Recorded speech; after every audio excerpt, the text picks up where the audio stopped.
Alrighty, yo, what is going on, everybody? It's your boy, Mr. DDG94 here, back with another reaction video. Today, we finna react to how Spümcø met its demise, rise and fall. This is by Stagehands In.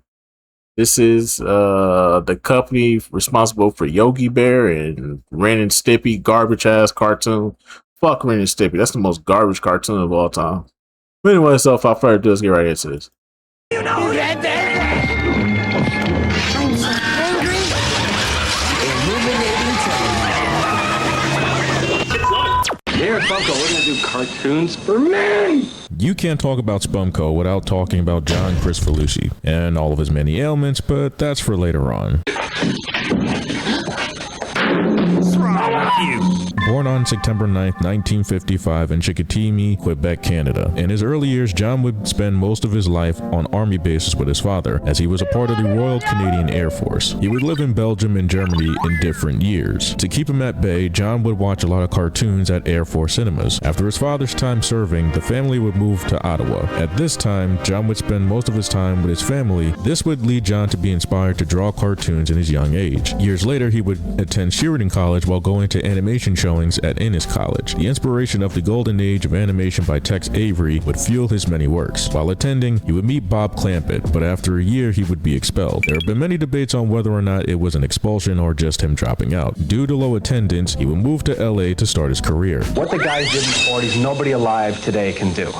After moving to LA, John would get acquainted with Bob Clampett and work for Filmation. By 1979, he would be an animator for shows your parents used to watch, such as Fat Albert, Gilligan's Planet, The Tom and Jerry Comedy Show, The New Adventures of Flash Gordon, and The New Adventures of Mighty Mouse, Heckle and Jekyll. A year later, he would change over to Hanna-Barbera to work on shows like The Smurfs, Snorks, Super Friends, and Richie Rich, just to name a few. After his time at HB, John went over to Deke to work on Heathcliff, which he describes as, quote, the worst animation of all time. The first show he created as an indie while working for these three studios was Ted Biggs for CBS. It did not get off the ground as a series. Later in '81, John would apply to do animation work for the Looney Tunes Bugs Bunny movie. Virgil Ross would love the style of animation that John K. created. However, he was rejected by Fritz Freleng as he did not think that the animation fit the movie. John would animate for various jobs in the '80s, including the Jetsons, where he had trained a group of animators from Taiwan to animate more lively cartoons, which at the time was seen as radical. In '86, John would direct animation to the music video Harlem Shuffle by the Rolling Stones, while in '87 he created one of his best works.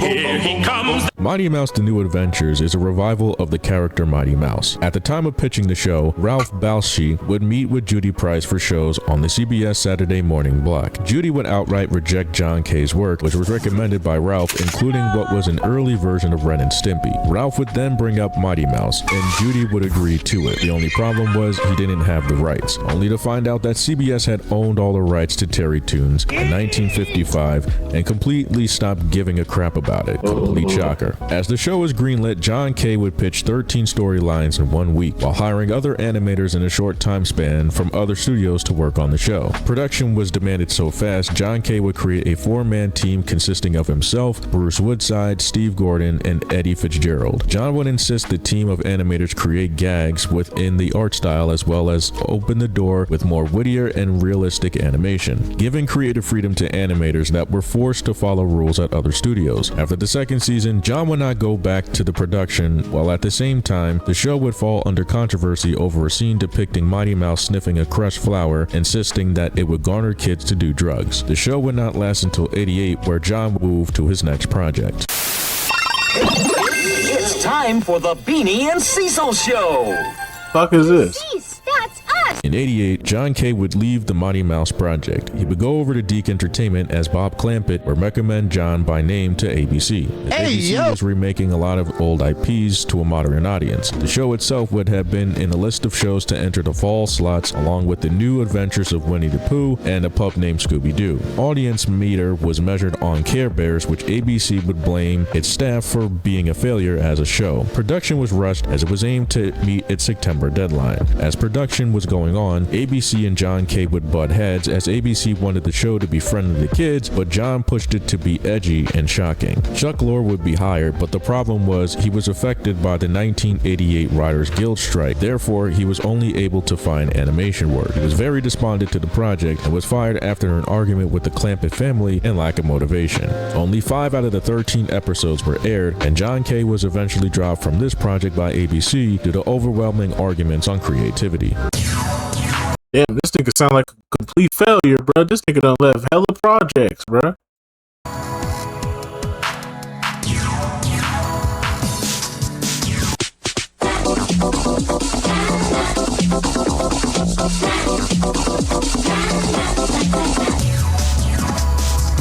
Oh damn, RP too.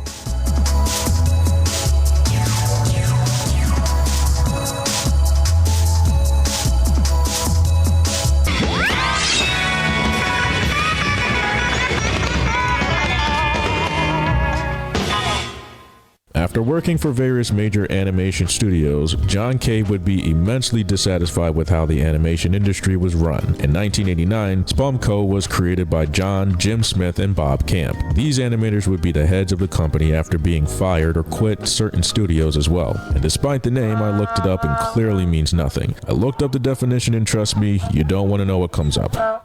Don't do it. As the studio rose in Hollywood right next to Paramount Studios and a mile away from Klasky Csupo Incorporated, Nickelodeon would be the next spot for John to create his most edgy work to date.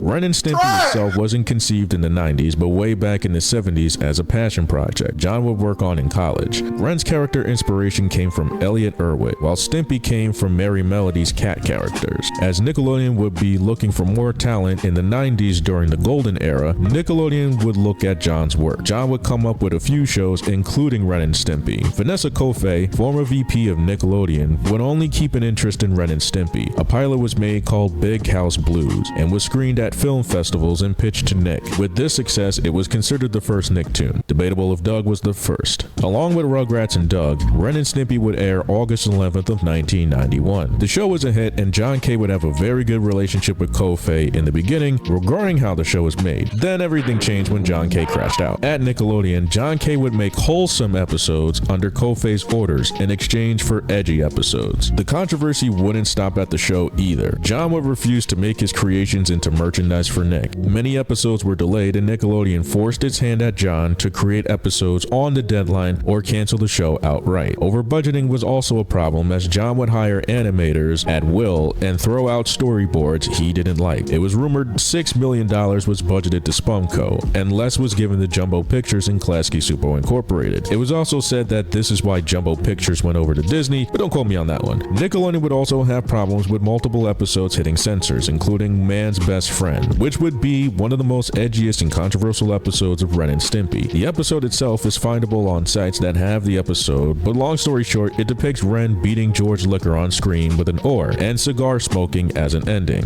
It also depicts suit and fecal matter as well, leading to the termination of John K on his project. Spümcø would be dropped as the animation studio for Ren and Stimpy. Games Animation, Nick's in-house animation studio, would be in charge of running production in '92. John K was given an ultimatum as a consultant to the show by Nick, but refused to, quote, sell out. Bob Camp would then become the new director of Ren and Stimpy and also replace Ren's original voice actor John K to then have Billy West voice both characters. John K would lose out on a walkout with Billy as he did not go with him as he was terminated. As the series continued, Bob's Ren and Stimpy would be in a huge decline for the once popular Nick show. The show would end under Mary Harrington, a Nick executive from New York, ceasing production indefinitely. Ren and Stimpy ended in 1995. Good. Bookmark this part.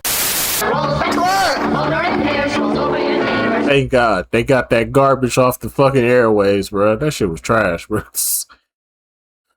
Just a bunch of two fucking animal, just a cat and a dog sniffing each other ass, doing weird gay shit the entire time. Man, cut this shit off, bro. I was watching that shit as a kid. I was like, man, what the fuck is this? Like, you Ren and Stimpy, you don't like Ren and Stimpy? No, change the channel. No, Dexter's Laboratory or something. I'm not trying to watch this shit. Niggas sniffing each other booties and shit, doing all type of little weird shit, bro. Fuck Ren and Stimpy. Log, what's ready for a snack and fits on your back? It's log.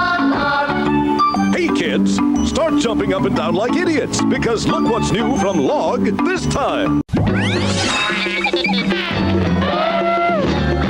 John K. was fired from Nickelodeon in 1992. You guys know this, but follow me here. Animators that worked with him complained about his tactics on having it his way or no way. Nickelodeon would also reject many episodes deemed, quote, too controversial, heavy in violence, considering Nick was getting complaints about that anyway, while in retaliation, John would stretch out production time to protect the integrity of his storyboards. John in 1993 would help out Fred Seibert, president of Hanna-Barbera, in regards to finding new talent to recreate the Hanna-Barbera image. With John's advice, he would issue the golden age of cartoons and influence the 90s Cartoon Network era. Now we all know that John K. did not like Seth MacFarlane for some reason. He really did not like Family Guy. So it's kind of funny in a nutshell that, you know, Family Guy would go over to Fox instead of Cartoon Network. That was John K.'s fault. Kevin Cold, president of Spümcø, would keep the studio alive after the takeover of Ren and Stimpy by Nickelodeon. In 97, John would be commissioned by Björk, a vocalist from Iceland, to do a music video on her hit single I Miss You. The music video mixed with 2D Spümcø animation with 3D choreography done in 9 months. The music video would win an Annie Award for Best Animated Short. In addition, John would make Spümcø an indie website to fight censorship in the industry. But that situation doesn't exist anymore in America. It's no longer a free country. It's communist or something. And you can only make cartoons that are politically correct, just like everything else. You can only make cars that are politically correct, and you can only make movies that are politically correct. And the internet eliminates the need for distribution, which is one of the world's great evils. American! Anybody can get on the internet. Anybody can say what they want to say. Anybody can make what they want to make, put it on the internet, and the whole world can find it. If it's good, it'll be popular. If it's not good, it won't be popular. John would also buy back the rights to George Liquor and give him his own show called The Goddamn George Liquor Program. This show would win an Annie Award for Outstanding Achievement in Animation Interactive Production in 99. While continuing on in 99, John created Boo Boo Runs Wild. This premiered on the Yogi Bear Marathon on Cartoon Network alongside A Day in the Life of Ranger Smith. Fast forward to 01, John would create The Ripping Friends for Fox. You crawl like a dog without scraping his knees. Who's got segmented eyes? It's Muddy, Mud Skipper. It's I think I remember this show. The concept came as John K. and Jim Smith would collaborate on various characters, and the Powder Toast Man was going to have his own show before going over to Ren and Stimpy. The characters of the Ripping Friends were created after John's firing at Nickelodeon and a scrap movie that didn't get off the ground. This show would be pitched to Fox along with a scrap pitch called The Heartaches. The Ripping Friends would air for 1 season and 13 episodes. A video game was released by THQ during its release, while a toy deal was scrapped. Censored episodes were later uncensored on Adult Swim years later.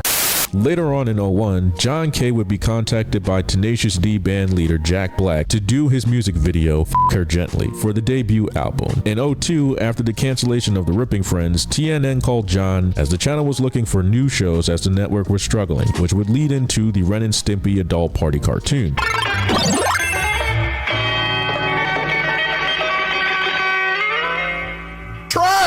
After Nickelodeon fired John, he would get a call from Viacom 11 years later. As the network struggled for viewers, the network wanted to cater more to the male demographic. And who better to call than the guy who literally said, We're gonna do cartoons for men! Viacom would let John have more creative freedom and gave a contract back to Spümcø. And of course the same thing would happen. Many of the animators from Games Animation would not join the revival, including Billy West, who would then be replaced by Eric Bauza. The show aired June 26, 2003 with limited episodes. Due to the holdings of TNN's animation block, immigrants from Classy Supo and Ren and Stimpy were canceled prematurely. I'm sorry, fellas. I almost forgot.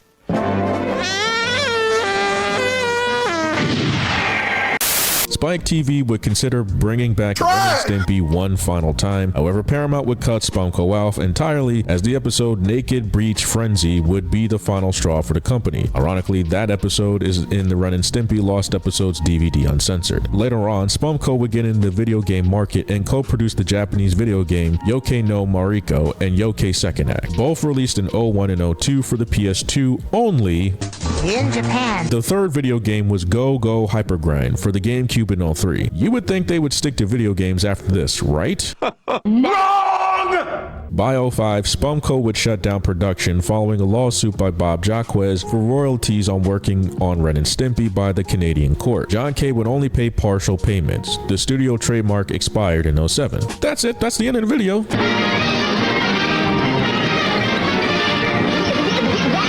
Yeah, I wish it was, but it ain't that kind of party. Gonna put this right here for those and give you guys a second. Those of you with weak constitutions may want to leave the stadium. I gotta get out of here. Too late. All right, now for the scandals.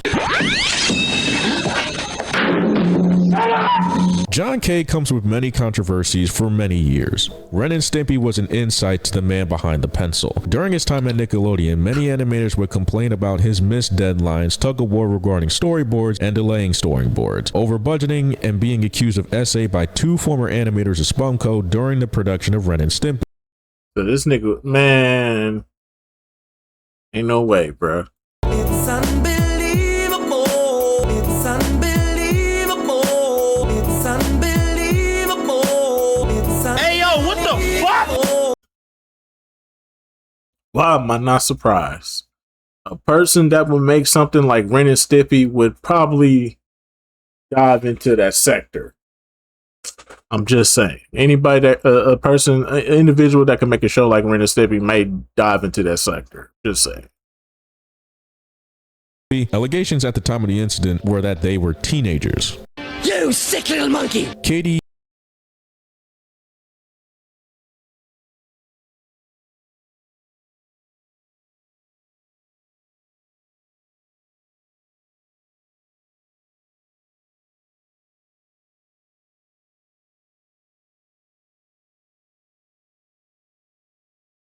I really gotta organize this shit.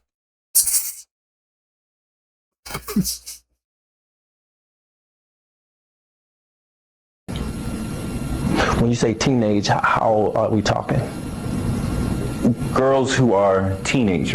Rice and Robin Bird spoke out on John K. grooming them at 14 and 15 in different months, and would groom them for years until reports of SA would come at 18 when Katie worked at Spümcø. John K. was also reported to have images and videos of minors on his computer, but there was little the police could do at the time due to statute of limitation clauses. John K.'s lawyer would deny the allegations, while John K. would issue an apology and turn it to his mental illness as a scapegoat onto his behavior in 2018. Now, there are more allegations to John K., but these are only the ones on the surface. The story does not end here. Spümcø would shut down, but John K. would continue his career after 06. John would be head animator for Weird Al Yankovic's music videos Straight Outta Linwood and Close But No Cigar. He would work for Tenacious D again on their music video Classico. He would be responsible for the animation for the Class of 3000 segment Life Without Music. John would also get involved with Comcast commercials in 07, while making a mini-series for the Pontiac Vibe model. The series was unreleased as GM would discontinue the line. By 2012, John would kickstart a project called Cans Without Labels, the last project Michael Pataki would work on before his death in 2010. This short was originally supposed to be released in 2013, but was moved to be filmed at 2016's Annecy Film Festival. It was pulled at the last minute as John was not done with it. John would also work on animations for various commercials in the mid-2010s, such as F-Real Milkshakes, Adult Swim bumpers, and Dr. Seuss adaptations. His work on Cans Without Labels would officially release May 27th of 2019, with negative reviews on the work, and considering his name in the mud, no one wanted to see much of his work. By 2020, John announced in his documentary Happy Happy Joy Joy, the Ren and Stimpy story, that he was officially retired from the animation industry, but not by choice. The story ends with Spümcø, and many to ask, do we separate the art from the artist? And I would turn your attention to jank guitarist Matt Diamond. Seriously look at the story and then come back to me on that. You may want to listen to the music also. Considering the track record, John K. did change Nickelodeon for better and for worse. Many people who worked on Spümcø are doing work on SpongeBob, which is why it stuck around much longer than Ren and Stimpy. However, due to his authoritarian work structure, lack of impulse, and sinister predilections, it's safe to say that John K. is officially done. There is no fail better, heal faster. Just a man and his cartoons that were lively in nature and vulgar to the max, fueling the 90s edgy angst that would eventually be fetishized through nostalgia or condemned by 2010's cancel culture. It's not my place to tell you how to feel about John K. nor his work. Considering now as an adult, I see things differently differently from the cartoons as a kid, I came to my own conclusion that John K is a talented cartoonist. Can't deny you on that one. However, a very troubled man that deserves the gravel or very intense mental help, or both, and keeps the age-old debate separating the artist from the art alive and well. Epilogue. Happy, happy, joy, joy, happy, happy, joy, joy, happy, happy, joy, joy, happy, happy, joy, joy. Okay, doing Nick at Night next. Okay, we here for that. Hey, brother, we here for that. But anyways, though, most definitely, man, fuck Ren and Stimpy. Though. That shit. I'm sorry, bro. I was one of them kids that just did not find Ren and Stimpy appealing at all. Try, try, try, try, try, try, try. I'm sorry, but Ren and Stimpy was never appealing to me at all. This man out here on some R. Kelly shit. It's unbelievable. What more do you want from me? It's unbelievable. I can explain. It's unbelievable. You's a fucking nut, nigga. But anyways, though, it is what it is, man. I will see you all in the next video. Till then, deuces.